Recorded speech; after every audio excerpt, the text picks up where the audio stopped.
Jake wiped down the espresso machine for the third time that morning, his eyes drifting to the window facing 5th Street. The steam from the cappuccino maker fogged his glasses momentarily, but he didn't need perfect vision to recognize her silhouette approaching the coffee shop. Same time, same confident stride, same way of checking her phone while walking. She'd been coming to Grind Coffee for exactly 3 weeks now. Every Tuesday and Thursday at 9:15 sharp, ordering a medium vanilla latte with oat milk and leaving a $2 tip that felt more like charity than appreciation. Jake had memorized everything about her routine, from the way she tucked her auburn hair behind her left ear when nervous to how she always sat at the corner table near the vintage concert posters. "There's your girlfriend again," Marcus called out from behind the pastry display, grinning as he arranged the morning's fresh croissants. Marcus had worked at Grind longer than anyone, his dark skin bearing the permanent coffee stains that came with 5 years of opening shifts. "She's not my girlfriend," Jake muttered, adjusting his black apron and running a hand through his messy brown hair. At 26, he'd been working at Grind for 2 years, ever since dropping out of community college when his mom got sick. The coffee shop sat wedged between a laundromat and a check-cashing place on the east side of town, serving burned office workers and college kids who couldn't afford Starbucks. The bell above the door chimed as she entered, bringing with her the scent of vanilla perfume and morning rain. Today, she wore a cream-colored sweater that made her green eyes look almost golden in the fluorescent lighting. Jake's stomach tightened the way it always did when she walked in. "Morning," she said, approaching the counter with that same polite smile she gave everyone. Her voice carried a slight southern accent that Jake had tried to place but never could. "Medium vanilla latte with oat milk," Jake said before she could order, his hands already reaching for a cup. "You remembered." Her smile widened slightly, revealing a small gap between her front teeth that Jake found inexplicably attractive. "It's what I do." He grabbed the cup and scribbled her order, then paused with his marker hovering over the white surface. "I'm Jake, by the way, in case you ever want to make this more personal than just coffee transactions." She laughed, a genuine sound that made his chest warm. "Emma, and I appreciate good service." Jake started the espresso machine, the familiar whir and hiss filling the awkward silence that followed. Through the noise, he could hear Emma settling into her usual corner table, the chair legs scraping against the worn hardwood floor. When he glanced over, she was typing on her laptop, occasionally glancing up to look out the rain-streaked window. "Here you go." Jake approached her table with the latte, the foam art forming a shaky heart that he'd practiced in the employee bathroom mirror. "On the house today." Emma looked up from her laptop screen, eyebrows raised. "You don't have to do that." "I wanted to." Jake set the cup down carefully, noting how her fingers briefly touched his when she reached for it. "Besides, you're one of our best customers." "That's sweet." Emma took a sip and her eyes closed momentarily. "This is really good, better than usual." Jake felt his face flush with pride. He'd stayed late the night before, practicing latte art and experimenting with different milk temperatures. "Thanks. I've been working on it." "Well, it shows." Emma's attention returned to her laptop, but she kept glancing up at Jake as he lingered near her table. "I'm actually working on something that might interest you. I'm a food blogger, writing about local coffee shops." "Really?" Jake's heart rate quickened. "That's amazing. What's your blog called?" "Taste of the South. It's small, but growing." Emma turned her laptop screen slightly so Jake could see a page filled with photographs of beautifully plated dishes and steaming coffee cups. "I focus on hidden gems, places that deserve more attention." Jake leaned closer, catching another whiff of her perfume. The photos on her screen looked professional, each one capturing food in a way that made his mouth water. "These are incredible." "You took all of these?" "Photography's just a hobby, but I love capturing the story behind the food." Emma scrolled through several images, each one more impressive than the last. "There's something honest about places like this, you know? Real people making real food, not trying to be something they're not." "I never thought about it that way." Jake found himself studying Emma's profile as she talked, the way her eyes lit up when discussing her work. "Would you maybe want to grab dinner sometime? I know this great little place downtown that might be perfect for your blog." Emma's typing stopped. She looked up at Jake with an expression he couldn't quite read, something between surprise and hesitation. "That's really nice of you to offer, but I'm actually seeing someone." The words hit Jake like cold water. He straightened up, forcing his face into what he hoped was a casual expression. "Oh, cool, no problem. Just thought I'd ask. Thanks for understanding." Emma's smile returned, but it felt different now, more distant. "And thanks for the coffee. I should probably get back to work." Jake nodded and retreated behind the counter, his face burning with embarrassment. Marcus shot him a sympathetic look, but didn't say anything, which Jake appreciated. The morning rush began shortly after, providing a welcome distraction from the rejection that sat heavy in his stomach. But Emma didn't leave after finishing her latte like she usually did. She stayed for another hour, typing and occasionally taking photos of her coffee cup and the shop's interior. Every few minutes, Jake caught her looking in his direction, and each time she'd quickly look away. The next Thursday, Jake had almost convinced himself that Emma wouldn't show up. Maybe his awkward attempt at asking her out had scared her away. But at 9:15 exactly, she walked through the door, wearing jeans and a red flannel shirt that made her look younger somehow.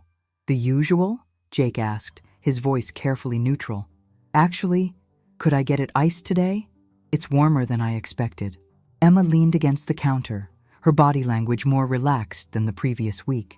Jake nodded and began preparing her drink, hyper-aware of Emma watching his movements. When he handed her the iced latte, she didn't immediately walk to her table. "I wanted to apologize," she said quietly. "About Tuesday. I felt bad about how I handled that." "You don't need to apologize for having a boyfriend." Jake's words came out sharper than he intended. "It's complicated." Emma glanced around the coffee shop, which was emptier than usual due to the unseasonably warm weather. "He's not exactly my boyfriend. We've been seeing each other, but it's not serious." Jake felt a flicker of hope. "Oh. The thing is, he's also in the food industry. He's the head chef at Meridian, that new upscale place downtown." Emma's voice carried a note of something Jake couldn't identify. Pride? Insecurity? "We met when I was reviewing his restaurant." Jake knew Meridian by reputation. It was the kind of place that charged $30 for a chicken breast and required reservations weeks in advance. The type of establishment that made places like Grind Coffee feel inadequate by comparison. "That's great," Jake said, though the words tasted bitter. "He must be really talented." "He is." Emma took a sip of her latte, her eyes not meeting Jake's. "Ryan's been featured in Food and Wine, James Beard semi-finalist, the whole thing. It's exciting being around someone so successful." The way she said Ryan's name with a mixture of admiration and something else made Jake's chest tighten. He busied himself wiping down the counter, not trusting himself to respond appropriately. "Anyway," Emma continued, "I just wanted you to know that under different circumstances, I would have said yes to dinner. You seem like a genuinely good person, Jake." After Emma left that day, Jake found himself Googling Meridian and its head chef. Ryan Morrison's face stared back at him from dozens of food magazine articles and restaurant websites. He was handsome in an obvious way, with sharp cheekbones and perfectly styled dark hair. Every photo showed him in pristine chef whites or expensive casual wear, never with so much as a stain or wrinkle. Jake closed his laptop and looked around his studio apartment above the Chinese restaurant, taking in the mismatched furniture and the coffee ring stains on his second-hand dining table. The contrast between his life and Ryan Morrison's felt insurmountable. But Emma kept coming to Grind Coffee. Every Tuesday and Thursday, same time, same order. And gradually, their conversations grew longer. Emma would ask Jake about his day, his interests, his dreams beyond making coffee. She seemed genuinely interested in his answers, laughing at his jokes and remembering details from previous conversations. "I used to want to be a teacher," Jake told her one Thursday morning in late October. The coffee shop was decorated with paper pumpkins and fake autumn leaves, Marcus's attempt to make the place feel more seasonal. "Elementary school, probably 3rd or 4th grade. What stopped you?" Emma had finished her latte but showed no signs of leaving. Her laptop closed in front of her. "Life, I guess. My mom got cancer my junior year of college, and I dropped out to help take care of her. By the time she got better, I'd been out of school for 2 years and couldn't afford to go back." Jake shrugged, surprised by how easy it was to tell Emma these things. "Besides, I'm pretty good at making coffee." "You're great at making coffee," Emma corrected, "and it's not too late to go back to school, you know. Lots of people change careers in their 20s. "Maybe." Jake had thought about it, but the idea of starting over felt overwhelming. What about you? Always wanted to be a food blogger? Emma laughed, shaking her head. I wanted to be a novelist. Still do, actually. The blog started as a way to practice writing, but it's grown into something bigger than I expected. What kind of novels? Literary fiction, I guess. Stories about real people dealing with real problems. Emma's cheeks flushed slightly. I know it sounds pretentious. It doesn't sound pretentious at all. It sounds beautiful. Jake meant it. The idea of Emma creating entire worlds with words fascinated him. Their eyes met across the small table, and for a moment, Jake forgot about Ryan Morrison and Meridian and all the reasons why this conversation couldn't lead anywhere. Emma's expression softened, and she leaned forward slightly. Jake, The door chimed, interrupting whatever Emma had been about to say. A tall man in an expensive-looking peacoat entered, scanning the coffee shop until his eyes landed on Emma's table. Even without the chef whites, Jake recognized Ryan Morrison from the photos he'd studied online. There you are, Ryan said, approaching Emma's table with confident strides. His voice carried the slight arrogance that Jake associated with people who'd never doubted their place in the world. Ready for lunch? Emma's entire demeanor shifted. She straightened in her chair, suddenly looking smaller and more uncertain. Of course, just let me pack up. Jake watched as Emma quickly gathered her things, her movements hurried and slightly clumsy. She didn't look at him as she stood, but Ryan's gaze lingered on Jake with obvious assessment. This must be the barista you mentioned, Ryan said, extending a hand that Jake reluctantly shook. Ryan's grip was firm, his palm soft in a way that suggested he'd never done manual labor. Jake, right? Emma says you make an excellent latte. I try, Jake replied, noting how Ryan's smile didn't reach his eyes. That's admirable. It's good, honest work. Ryan's tone was pleasant enough, but there was something condescending in the way he emphasized honest work, as if Jake's efforts were charming in their simplicity. Emma finally looked at Jake then, her expression apologetic. I'll see you next week? Jake nodded, forcing a smile. Same time, same place. As Emma and Ryan left together, Jake noticed how Ryan's hand rested possessively on Emma's lower back, guiding her out of the coffee shop like she might get lost without his direction. Through the window, Jake watched Ryan open the passenger door of a sleek black BMW, waiting for Emma to settle in before closing it with practiced gentility. That dude's a tool, Marcus said, appearing beside Jake at the window. You think so? Absolutely. Did you see the way he looked at you? Like you were some kind of curiosity. Marcus shook his head. And the way Emma acted around him was weird. She's usually so confident in here. Jake had noticed the same thing, but hadn't wanted to acknowledge it. The Emma who talked passionately about writing and photography seemed to shrink in Ryan's presence, becoming more careful with her words and less sure of herself. Maybe that's just how she is with boyfriends, Jake said, though he didn't believe it. Maybe. But I've seen that look before, man. My sister dated a guy like that, always making her feel like she should be grateful for his attention. Marcus returned to the pastry display, but his words lingered in Jake's mind. The following Tuesday, Emma arrived at Grind looking tired. Dark circles shadowed her eyes, and her usually perfect hair was pulled back in a messy ponytail. She ordered her usual latte, but asked for an extra shot of espresso. Rough night? Jake asked as he prepared her drink. Something like that. Emma's smile was strained. Ryan had a dinner party at his place last night. Other chefs, food critics, that crowd. I didn't fit in very well. Jake wanted to ask what she meant, but sensed that pushing would only make Emma retreat further. Instead, he focused on making her latte perfect, creating a more elaborate foam design than usual, a detailed leaf that took several minutes to complete. This is beautiful, Emma said when he set the cup in front of her. For the first time that morning, her smile seemed genuine. You're getting really good at this. I've been practicing. Jake hesitated, then decided to take a chance. Emma, can I ask you something? Sure. Are you happy? The question clearly caught Emma off guard. She stared at Jake for a long moment, her green eyes wide and vulnerable. That's a loaded question. I'm sorry, I didn't mean to overstep. No, it's okay. It's just... Emma wrapped her hands around her coffee cup as if seeking warmth. I should be happy, shouldn't I? Ryan's successful, accomplished. He takes me to amazing restaurants, introduces me to interesting people. On paper, it's everything I thought I wanted. But I feel like I'm constantly trying to prove that I belong in his world. Like I'm not sophisticated enough or educated enough or something." Emma's voice grew quieter. "Last night, I mentioned that I was writing about a little diner in Brooksville, and one of his friends actually laughed. Said it was charmingly provincial of me to focus on places like that." Jake felt anger flare in his chest. "That's bullshit. Your writing is incredible, and those places matter just as much as fancy restaurants." "You really think so?" "I know so. You find the beauty in everyday things, the stories that other people miss. That's a gift, Emma."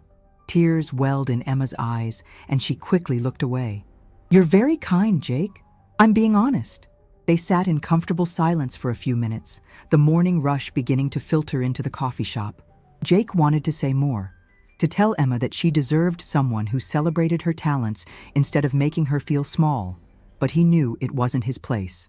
"I should go," Emma said finally, gathering her things. "But thank you for the coffee and the conversation." After she left, Jake couldn't shake the image of Emma's vulnerable expression or the pain in her voice when she talked about not fitting in. He found himself thinking about her throughout the day, wondering if she was okay, if Ryan appreciated what he had. The answer came the following Thursday, when Emma didn't show up for the first time since Jake had started paying attention. He watched the clock anxiously, making excuses to linger near the window until well past 10 o'clock. She didn't come Friday either, or the following Tuesday. "Maybe she's just busy," Marcus suggested when Jake asked if he'd seen Emma. "Food bloggers probably travel a lot, right?" Jake nodded, but a knot of worry had formed in his stomach. Emma was methodical about her routine, and her absence felt wrong somehow. It was Marcus who saw her first, 2 weeks later on a Thursday afternoon. Jake was in the back room, doing inventory, when Marcus called out, "Hey, your friend Emma's outside, but she's not coming in." Jake rushed to the front window and saw Emma standing across the street, staring at the coffee shop. Even from a distance, he could see that something was wrong. Her posture was slumped, and she seemed to be having an internal debate about whether to cross the street. Without thinking, Jake pushed through the door and jaywalked across 5th Street, ignoring the honk from an irritated driver. "Emma?" he called as he approached. Up close, he could see that her eyes were red-rimmed and her usual put-together appearance was disheveled. "Are you okay?" "I'm sorry," she said immediately, her voice thick with tears. "I know I haven't been in lately. I wanted to explain, but I didn't know how." "You don't owe me any explanations, but I was worried about you." Emma laughed bitterly. "That's more than I can say for some people." Jake waited, sensing that Emma needed to talk but wasn't sure where to start. "Ryan and I broke up," she said finally. "Or rather, he broke up with me. Apparently, I was holding him back professionally. Too small town for his image. Emma, I'm so sorry. The worst part is that I saw it coming. All those little comments, the way he'd correct me in front of other people, how he'd suggest I focus on more serious restaurants for my blog." Emma wiped her eyes with the back of her hand. "I kept thinking if I just tried harder, became more sophisticated, he'd see that I was worth keeping around." Jake felt a surge of protectiveness, so strong it surprised him. "You were never the problem, Emma. Any man who can't see how amazing you are is an idiot. You barely know me. I know enough. I know you're talented and kind and genuine. I know you light up when you talk about writing. I know you remember how everyone likes their coffee and always tip generously, even when you're having a bad day." Jake stepped closer, emboldened by Emma's attention. "I know that asshole never deserved you." Fresh tears spilled down Emma's cheeks, but she was smiling now. "You really think all that?" "I know all that." They stood there on the sidewalk, traffic passing around them, the November wind cutting through their clothes. Jake wanted to pull Emma into his arms, to promise her that not all men were like Ryan Morrison, but he held back. "Would you like to come in for some coffee?" he asked instead. "On the house, obviously." Emma nodded, and Jake guided her across the street and into the warm familiarity of grind coffee. Marcus took one look at Emma's tear-stained face and immediately busied himself in the back room, giving them privacy. Jake made Emma's usual latte, taking extra care with the foam art. When he set it in front of her at the corner table, she looked up at him with such gratitude that his chest ached. "I miss this place," she said. "I miss talking to you. I missed you too." Over the next hour, Emma told Jake everything. How Ryan had criticized her writing, her appearance, her background. How he'd made her feel grateful for his attention while simultaneously making it clear that she wasn't quite good enough. How the breakup had actually been a relief, even though it hurt. "I keep thinking about what you said," Emma said as Jake refilled her coffee. "About finding beauty in everyday things. I lost sight of that somewhere along the way." "It's not lost. You just need to remember who you are when nobody's watching." Emma studied Jake's face intently. "Who are you, Jake? Really?" The question caught him off guard. "What do you mean?" "I mean, you work at a coffee shop, but you talk like a teacher. You make minimum wage, but you're more generous than people with money. You never went to culinary school, but you make the best latte I've ever had." Emma leaned forward, her voice earnest. "There's more to you than you let people see." Jake felt exposed under Emma's gaze, as if she could see through all his defenses. "I guess I'm just a guy who makes coffee and wishes he'd made different choices." It's not too late to make new choices. Something shifted between them in that moment. The air felt charged with possibility, with all the words they'd been too careful to say. Jake found himself leaning across the small table, drawn by the warmth in Emma's eyes. "Emma," he began, but she shook her head. "I need time," she said softly, "to figure out who I am, without someone else defining me. But I'd like to keep coming here if that's okay. I'd like us to be friends." Jake nodded, though friendship felt insufficient for what he was feeling. "Of course." Emma returned to her regular schedule the following week, but something fundamental had changed. She seemed more present, more herself. Her laughter came easier, and she talked about her writing projects with renewed enthusiasm. Jake found himself looking forward to her visits in a way that felt both familiar and entirely new. One Thursday in early December, Emma arrived with her laptop bag slung over her shoulder and an excited gleam in her eyes. "I have news," she announced before Jake could even greet her. "Good news, I hope." "The best news. I just got offered a freelance position with Southern Living magazine.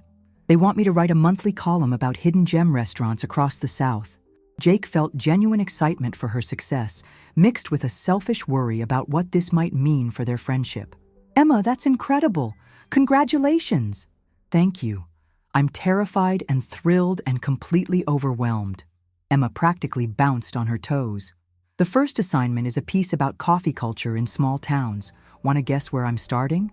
Jake looked around the modest coffee shop, taking in the mismatched furniture and Marcus's amateur seasonal decorations. "Here? Here, if you're okay with that." "Are you kidding? I'm honored."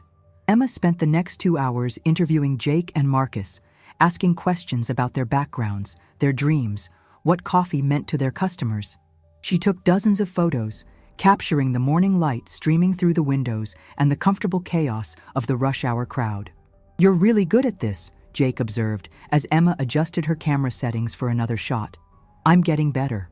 I realized that I do my best work when I write about things I genuinely care about." Emma lowered her camera and looked directly at Jake. "Places and people that matter to me." The weight of her words settled between them. Jake felt his pulse quicken, but he forced himself to maintain the careful boundaries Emma had established. "I'm glad we can be part of your success," he said. "You're not just part of it, Jake. You helped make it possible." Emma's voice was soft but certain. "Those conversations we had about finding beauty in everyday things, that's what got me this job. The editor said my writing had an authenticity that was missing from most food blogs." Jake felt a warmth spread through his chest that had nothing to do with the coffee shop's heating system. "You did that yourself, Emma. You just needed to remember who you were." "Maybe, but you helped me remember." That afternoon, after Emma left to work on her article, Jake found himself thinking about the trajectory of his own life. Emma's success was inspiring, but it also highlighted how stagnant he'd become. He'd been making coffee for 2 years, telling himself it was temporary while never taking any steps to change his situation. That evening, Jake sat in his apartment with his laptop open to the community college website. The spring semester was still accepting applications, and the education program he'd left behind was still available. For the first time in years, the idea of going back to school felt possible instead of overwhelming. He filled out the application that night, his fingers hesitating only briefly before clicking submit. Whether anything came of it or not, he'd taken the first step. Emma's article about grind coffee was published 3 weeks later. Jake bought 5 copies of Southern Living magazine, reading Emma's words again and again. She'd captured something essential about the coffee shop that he'd never been able to articulate: the way it served as a community hub, the dignity in honest work, the small moments of connection that happened over shared cups of coffee. "Listen to this," Marcus said, reading from the magazine during a quiet afternoon shift. Jake Williams brings the same attention to detail to a $4 latte that Michelin-starred chefs bring to $100 tasting menus. There's art in consistency, beauty in taking pride in your craft, regardless of the venue. Jake felt his cheeks burn with embarrassment and pride. She's being generous. She's being honest. Look around, man. This place is different when you're working. People can feel it. The article brought new customers to grind coffee, food enthusiasts making pilgrimages to try Jake's acclaimed lattes. Business picked up noticeably, and Jake found himself training new part-time employees to handle the increased volume. More importantly, the article seemed to give Emma a new confidence in her work. She landed 2 more assignments with regional magazines and started getting recognition from established food writers. Her blog's readership tripled, and she began receiving invitations to industry events. Through it all, she maintained her Tuesday and Thursday visits to grind coffee. But Jake began to notice subtle changes in her appearance and demeanor. She dressed more professionally, carried herself with greater assurance, and talked about her work with the authority of someone who knew their value. Jake was proud of Emma's success, but he also felt the growing distance between their worlds. She was building a career that would eventually take her to bigger cities and more prestigious publications.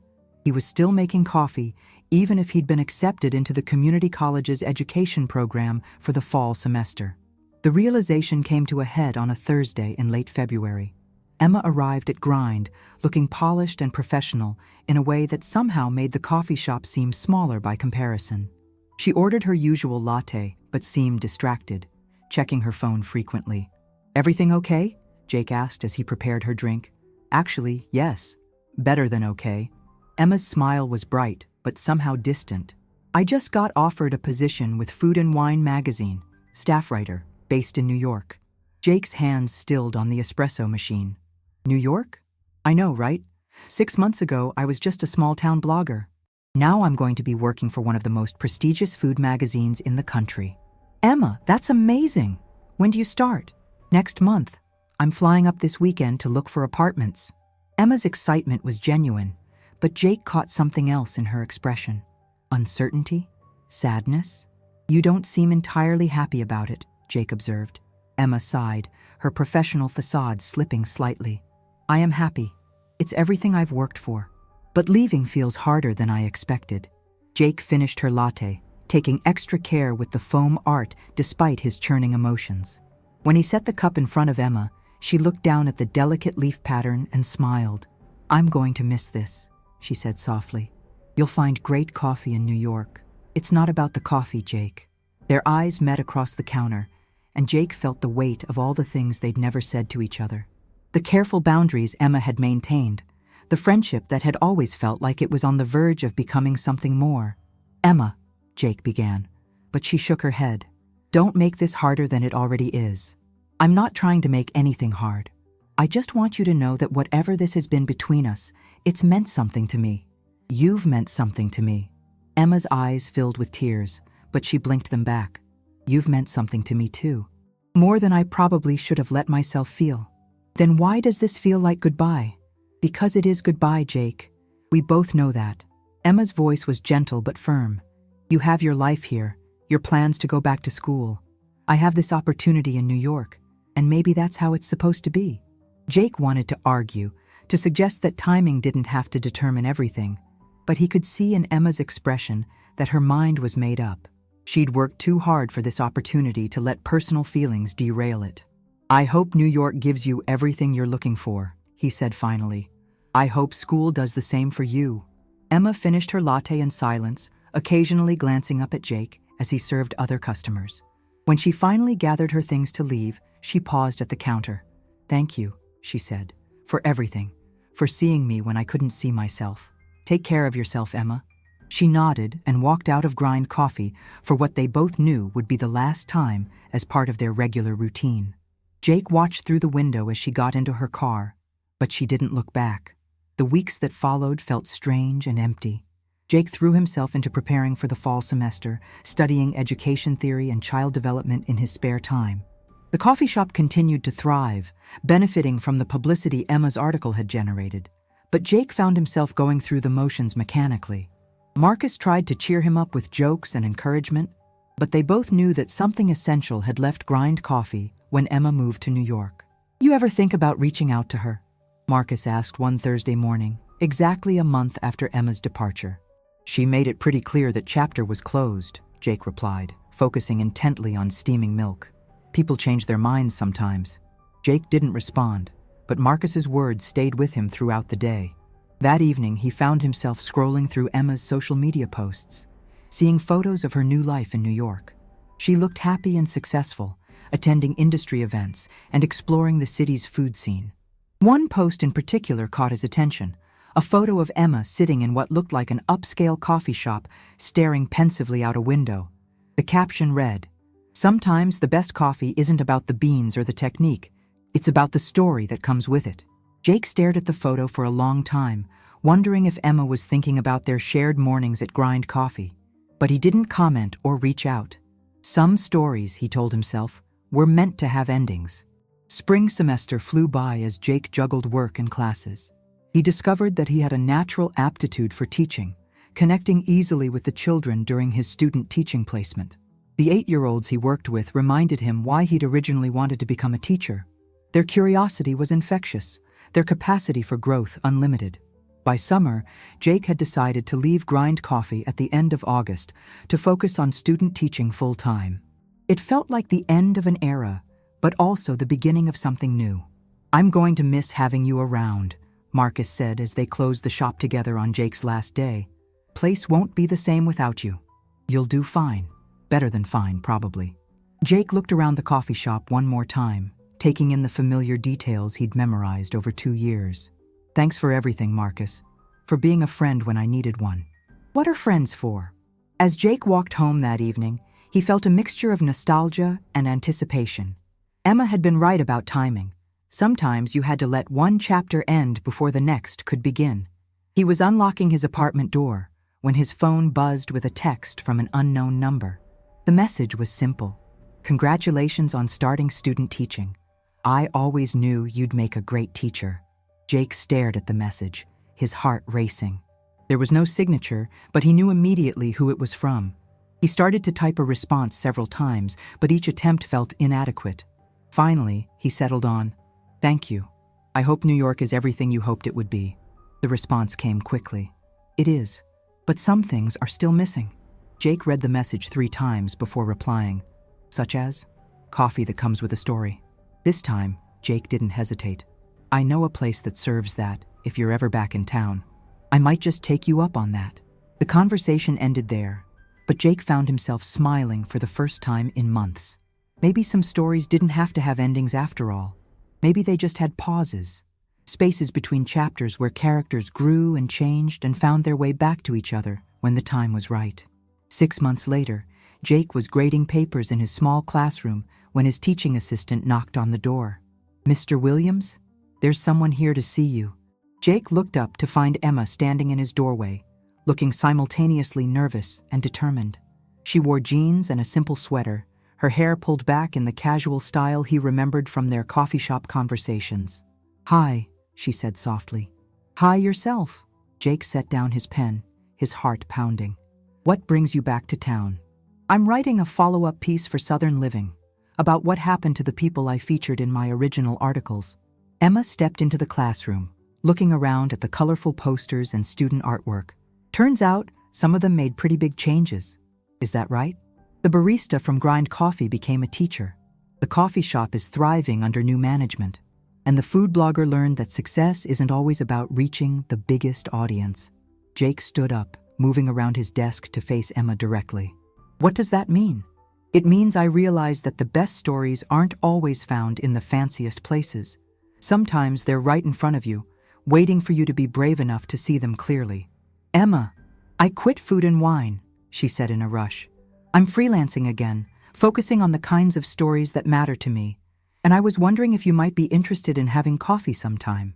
To catch up, to see if what? Emma's cheeks flushed pink. If timing might finally be on our side. Jake crossed the remaining distance between them, close enough to see the flecks of gold in Emma's green eyes, to catch the familiar scent of vanilla perfume. I'd like that, he said. I'd like that very much. Outside the classroom windows, the late afternoon sun cast long shadows across the empty hallway. Jake could hear the distant sounds of the custodial staff cleaning, the echo of voices from teachers staying late to prepare for the next day. But in his classroom, there was only Emma and the weight of 6 months of silence between them. There's something I need to tell you, Emma said, her voice barely above a whisper, about why I really left. Jake waited, sensing that whatever Emma was about to say would change everything between them. I was scared, she continued. Not of New York or the job, but of what I was feeling for you. Ryan had made me doubt everything about myself, and then you came along and made me feel worthy again. But I didn't trust it. I didn't trust that someone like you could really see something valuable in someone like me. Emma, you have to know that's not... Let me finish. Emma held up a hand, her eyes never leaving his face. I thought if I could prove myself professionally, if I could become successful enough, then maybe I'd be worthy of the way you looked at me. But it doesn't work that way, does it? You can't earn love by becoming someone else.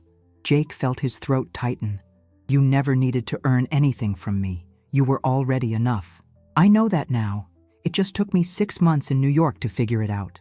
Emma laughed softly, but there were tears in her eyes. I kept looking for that feeling I had when I was sitting in Grind Coffee, talking to you about writing and dreams and all the things that mattered. But I never found it, because it wasn't about the place. It was about you. The words hung in the air between them, more honest and vulnerable than anything they'd shared during their careful months of friendship. Jake reached out slowly, giving Emma time to pull away if she wanted to, and brushed a tear from her cheek with his thumb. I thought about you every day, he admitted, even when I was trying not to, even when I told myself I needed to move on. Really? Really. Marcus used to joke that I made coffee like someone whose heart wasn't in it anymore. He was right. Emma stepped closer, close enough that Jake could feel the warmth radiating from her skin. I've been thinking about what you said once, about making new choices. I want to make a choice now, Jake. I want to choose this. Choose us. Are you sure? Because I can't go through losing you again. I'm sure. For the first time in my life, I'm completely sure. Jake cupped Emma's face in his hands, studying her features as if memorizing them. When he kissed her, it felt like coming home after a long journey. Emma melted against him, her arms winding around his neck, 6 months of longing and uncertainty dissolving into this single moment of connection. They broke apart slowly, foreheads touching, breathing unsteady. So what happens now? Jake asked. Now we figure it out together. I'm moving back, Jake. I found a little apartment above the bookstore on Main Street. I'm going to freelance and maybe start that novel I always talked about. What about your career? All that success in New York?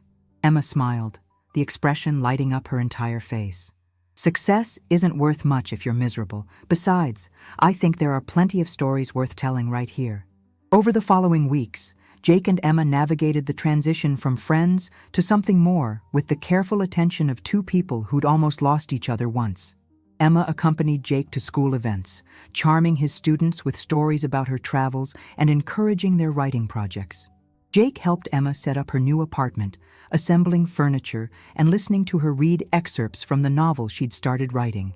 Their first official date was dinner at the diner Emma had written about for Southern Living, the one Ryan's friends had mocked as charmingly provincial. They sat in a red vinyl booth under fluorescent lighting, sharing pie and talking until the waitress gently informed them that the restaurant was closing. "This feels right," Emma said as they walked to Jake's car, her hand warm in his. "Being here with you, talking about real things. As opposed to what? As opposed to trying to impress people who don't really matter. When I was with Ryan, every conversation felt like a performance. With you, I can just be myself." Jake stopped walking and turned to face Emma under the parking lot's streetlight. "You know what I love about you?" "What?" You see the extraordinary in ordinary things. That gift you have for finding stories in everyday places? That's who you are, Emma. Don't ever let anyone make you feel like that's not enough. Emma stood on her tiptoes and kissed him, soft and sweet under the stars. I love you too, Jake Williams. The words sent a thrill through Jake's chest. They'd been building toward this moment for months, but hearing Emma say it out loud made it real in a way that nothing else could. I love you, he repeated, testing how the words felt in his mouth. I think I've loved you since the first time you smiled at my terrible foam art. It wasn't terrible. It was perfect because you made it for me. 6 months later, Jake was preparing for parent-teacher conferences when he heard familiar voices in the hallway. He looked up to see Emma walking toward his classroom with Marcus, both of them carrying coffee cups from Grind. Special delivery, Emma announced, setting a perfectly crafted latte on Jake's desk. Marcus thought you might need caffeine before your meetings. You two conspired against me? We prefer to think of it as taking care of you, Marcus replied. Besides, Emma wanted to see you in action, professional curiosity. Jake looked at Emma questioningly. She'd been secretive about a new project she was working on, declining to share details beyond vague mentions of something special. I'm writing a book, Emma said, as if reading his thoughts, about second chances and finding love in unexpected places. My editor thinks it could be the start of a series. Your editor? Emma grinned. I got a book deal, Jake. A real one, with a major publisher. They want stories about authentic American experiences, the kind of love that happens in diners and coffee shops and small-town classrooms. Jake felt pride swell in his chest. Emma, that's incredible. Congratulations. The first book is about a barista and a food blogger who find each other in a coffee shop, Emma continued, her eyes sparkling with mischief. I'm calling it Grounds for Love. Marcus groaned. That's a terrible pun. That's a perfect pun, Jake corrected, pulling Emma into his arms. I'm so proud of you. I couldn't have written it without living it first, Emma said softly. Thank you for showing me what real love looks like. As the first parents began arriving for conferences, Emma and Marcus prepared to leave. But Emma lingered in the doorway, watching Jake straighten his tie and arrange his desk for the evening ahead. What? Jake asked, noticing her scrutiny. Just admiring my inspiration, Emma replied. Some stories really do have happy endings. 2 years later, Jake stood at the altar of the small church where Emma's grandmother had been married, watching his bride walk down the aisle in a simple white dress that made her look radiant. The ceremony was small, attended by close friends and family, with Marcus serving as Jake's best man and Emma's sister as maid of honor. They'd written their own vows, and when Emma spoke about finding love in the most unexpected place, about learning that home wasn't a location but a person, there wasn't a dry eye in the church. The reception was held at Grind Coffee, transformed for the evening with string lights and mason jar centerpieces. Emma had insisted on having their wedding celebration at the place where their story began, and Jake couldn't imagine anywhere more perfect. As they swayed to their first dance as husband and wife, the familiar scent of coffee beans mixing with Emma's perfume, Jake marveled at the journey that had brought them to this moment. Any regrets? Emma whispered against his ear. Just one, Jake replied. Emma pulled back to look at him, eyebrows raised in concern. I regret not asking you out that very first day you walked into the coffee shop, Jake said with a grin. Emma laughed, the sound mixing with the music and the gentle hum of conversation from their wedding guests. Trust me, I wasn't ready then. We found each other exactly when we were supposed to. As the evening wound down and their friends and family began to leave, Jake and Emma stood together behind the counter of Grind Coffee, exactly where they'd had their first real conversation. Emma's wedding dress was slightly wrinkled now, and Jake had long since abandoned his tie, but they looked at each other with the same wonder they'd felt in those early days of discovery. So what's next for us? Emma asked, leaning against the espresso machine that had been witness to so many of their conversations. Everything, Jake said simply. Whatever comes next, we'll face it together. Emma smiled and pulled Jake closer, kissing him with the confidence of a woman who knew she was exactly where she belonged. Outside, the evening traffic moved slowly down 5th Street, the familiar rhythm of their small town continuing around them. But inside Grind Coffee, In the space between the past and the future, two people who'd found love in the most ordinary of places held each other close and knew that some stories were worth waiting for. Years later, when Emma's novels had become bestsellers and Jake had been named Teacher of the Year for the third consecutive time, they would still return to grind coffee on quiet Sunday mornings. They'd sit at the same corner table where Emma used to work on her laptop, sharing a latte and reading the newspaper together. Sometimes young couples would recognize them from the acknowledgments in Emma's books or from the local newspaper articles about their success. They'd steal glances and whisper about the romance that had begun in this very coffee shop, as if witnessing a local legend in person. But Jake and Emma never paid attention to the whispers. They were too busy living their love story, one ordinary morning at a time, proving that the most extraordinary things often begin in the most humble places. And if you asked either of them about the secret to lasting love, they'd tell you it was simple. Pay attention to the people who see you clearly, love you genuinely, and make you want to become the best version of yourself. Sometimes that person is standing right behind the counter, waiting to make you the perfect cup of coffee. All you have to do is be brave enough to let them.